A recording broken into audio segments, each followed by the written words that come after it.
אני כל פעם עושה אותו איפור, אבל כל פעם הוא יוצא אחרת. היום לכל האיפור אני אשתמש רק במוצרים האלה. קודם כל אני לוקחת צומק של מסאודה ומורחת אותו על הלחיים, על העפעפיים, מתחת לעיניים, על השפתיים.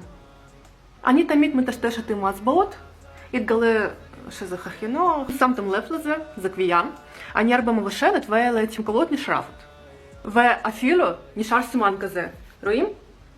לבן גדול. יצא לי לאחרונה פצרון, אבל עכשיו נכסה אותו. יש לי קונסילר מסקרה. הצבע הזה מתאים לי מושלם. בדרך כלל אני מורחת אותו על עצמות הלחיים ומתחת לעיניים. ועוד פעם, מטשטשת עם האצבעות. טפ-טפ עם האצבעות. מסקרה. היום בחרתי במסקרה בצבע הזה, בורדו, מתאימה לסייר. לא בפיאנו, מנגנת בפיאנו. גם אני יכולה להשתמש בריסים מלאכותיים, אבל החומים החיים נגמרו, ואלה בהירים מדי. למרכז השפתיים אני מורחת את הגוון הפתלי הזה. בטח ל100% שאני לא קלין גרל, אבל אני אוהבת את הסטייל הזה. חיובי, צבעים, פטל.